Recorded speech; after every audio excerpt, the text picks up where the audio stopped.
unidad 2. Esta unidad está dedicada a lo que es la teoría atómica, es decir, vamos a tratar sobre todo lo que es de dónde vienen las diferentes teorías que se postularon a lo largo del tiempo sobre la estructura de la materia, ya que en nuestra asignatura el balance de materia no es más que una aplicación del principio fundamental de la conservación de esta misma. Entonces, hablemos un poco desde, digamos, vamos a comenzar desde los principios. Cuando digo principios es desde, hablemos del siglo V antes de Cristo, ya hace ratico, cuando el filósofo Demócrito acuñó esa frase o esa palabra que se llama átomo. El término átomo significa sin división, ¿verdad? La palabra átomo significa la mínima porción de una sustancia que conserva las propiedades de esta. Desde el punto de vista de significado, recuerden que el prefijo a significa sin. A es sin y la palabra tomo significa división.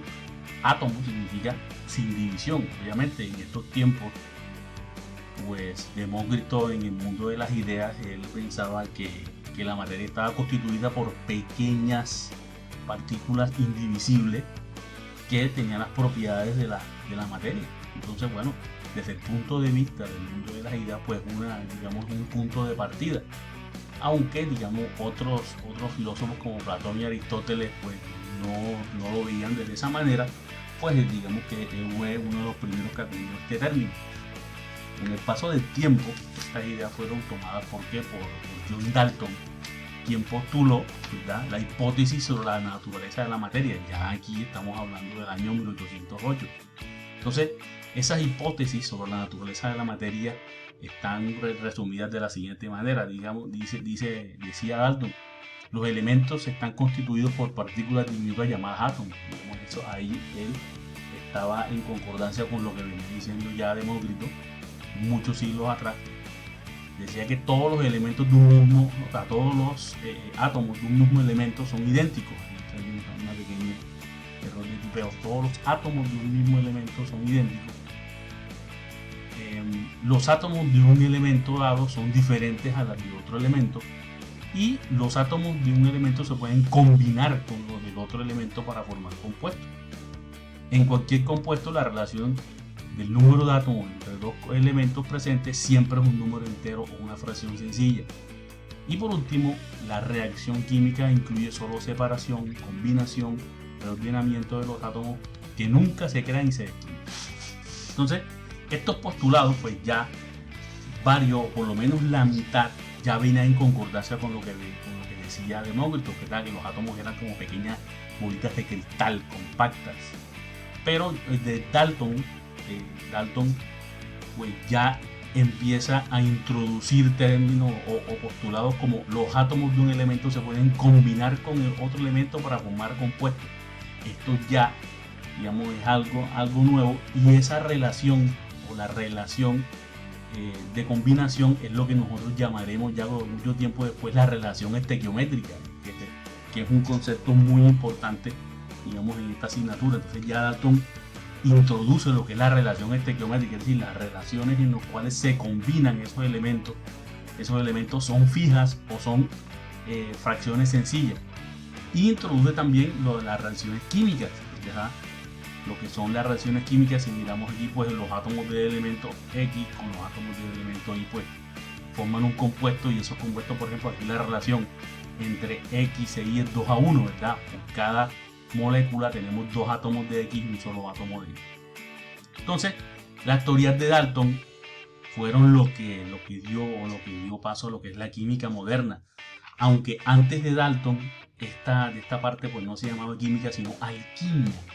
Entonces, no sé si este concepto es nuevo para ustedes, los famosos alquimistas de la Edad Media. Los alquimistas eran, digamos que son los precursores de los químicos modernos. Entonces los alquimistas solo tenían un objetivo: convertir cualquier cosa en oro.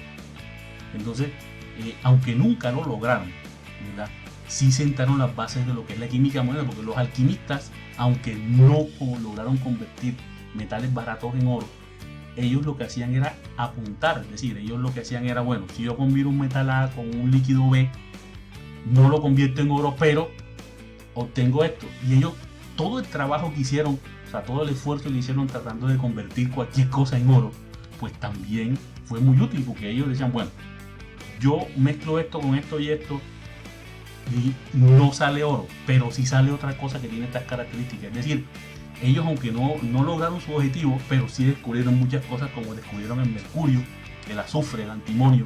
Es decir, su trabajo también fue muy valioso, aunque no lograron su objetivo. Su trabajo fue extremadamente valioso. ¿Por qué? Porque siempre lo reportaron, lo apuntaron, y todo ese trabajo pues le sirvió como base a otros para mejorar. Entonces, siempre piensen en lo siguiente: los únicos que no se equivocan son los que no hacen nada. El que no se equivoca es porque no hace nada. Entonces siempre hay que hacer, aunque uno se equivoque al principio, hay que hacer. Entonces, Dalton, tomando las ideas de Demócrito, tomando las ideas, el trabajo de los alquimistas, ya vamos en el año 1808, entonces él toma y postula, ¿verdad? Él postula muchas ideas. Entonces, las investigaciones, todos estos postulados sobre la naturaleza de la materia, dieron que otros trabajaran y dijeran, bueno, vamos a investigar cómo está compuesta la materia. Porque algunos experimentos, ya vamos en el año 1850, no concordaban bien con que los átomos fueran así solo pelotas duras, ¿verdad? Porque digamos que uno tiene un modelo, porque eso solo era un modelo, pero este modelo no estaba en concordancia con los resultados experimentales. Entonces, vamos a hablar un poco de lo que fue el descubrimiento del electrón. Ya vamos por el año 1890, ¿verdad? Muchos científicos pues estaban buscando o estaban investigando lo que son las radiaciones, es decir, algunos metales, algunas sustancias que emitían cierto tipo de radiaciones. Esas radiaciones tienen ciertas características. Entonces, había, por ejemplo, estos científicos utilizaban un dispositivo que se llamaba el tubo de rayos catódicos. Entonces, ese tubo de rayos catódicos, lo ven, vamos a mostrarlo primero aquí. El tubo de rayos catódicos es un tubo que está vacío, es decir, se le saca todo el aire y tiene dos ánodos y un cátodo, ¿verdad? Dos platinas que están conectadas a una fuente de voltaje. Cuando se ponen a una distancia determinada, pues ellos pues cierran un arco voltaico, es decir, emiten un tipo de radiación que tiene carácter negativo. Y de esto que se dio cuenta, que hablamos del físico inglés J.J. Thomson, utilizó el tubo de rayos catódicos y sus conocimientos en teoría electromagnética para llegar a la conclusión de que cualquier elemento puede emitir partículas cargadas negativamente, y a esas partículas cargadas negativamente les dio el nombre de electrón, ¿verdad? Luego Robert Millikan encontró la carga, es decir, la carga del electrón, ¿verdad? Y así, entre las relaciones entre carga y carga-masa, pues se dieron cuenta que la estructura, digamos que la materia tenía partículas negativas. Entonces, bueno, ¿cómo puede ser posible eso? Si hasta ahora se pensaba que la estructura de la materia, que los átomos eran como rocas, como esferas duras. Entonces se planteó un nuevo modelo. Sí, porque recuerda usted que un modelo es una construcción mental o matemática de un fenómeno real. Si los estudios experimentales no están de acuerdo con el modelo, pues se cambia el modelo, ¿verdad? Entonces, digamos que, como dice aquí, el modelo atómico de J.J. Thomson era como una esfera de carga positiva y los electrones son cargas distribuidas uniformemente. Es decir, este nuevo modelo era como una esfera que tenía una estructura positiva y los electrones eran como pequeños chips de chocolate, ¿verdad?, esparcidos en una galleta, como hablamos tridimensionalmente. Entonces, este es el nuevo modelo. Entonces, este nuevo modelo pues está un poco más de acuerdo con los resultados experimentales. Vemos aquí el aparato de J.J. Thomson, ¿verdad? Vemos aquí todas las dos placas, el ánodo y el cátodo, están conectadas a una fuente de potencia y pueden emitir cierto tipo de radiación. Cuando hablamos ya de radiaciones, pues hay que hablar obviamente de Madame Curie, y de Röntgen, ¿verdad? Ya vamos en el año 1895, ya casi 1900. El físico alemán Wilhelm Röntgen observó que los rayos catódicos, cuando inciden sobre vidrios y metales, pues hacían que estos emitieran unos ciertos tipos de rayos muy energéticos. Como él no sabía de dónde venía, le puso rayos X. Son los rayos X, como según nosotros en nuestra época, se utilizan mucho en la salud. También Becquerel, que era profesor de física en París, estudiaba este tipo de sustancias fluorescentes. Y una alumna de Becquerel, que es Madame Curie, que es la única persona sobre la Tierra que le han dado 2 veces el premio Nobel, fue la que sugirió el nombre de radioactividad para describir la emisión de partículas que tenían ciertas sustancias.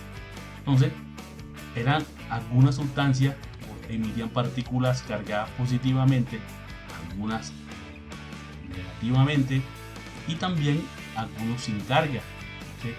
Ya cuando se ve que este tipo de sustancias, pues hay ese tipo, se tiene ese comportamiento, ya tampoco el modelo actual pues no explica eso.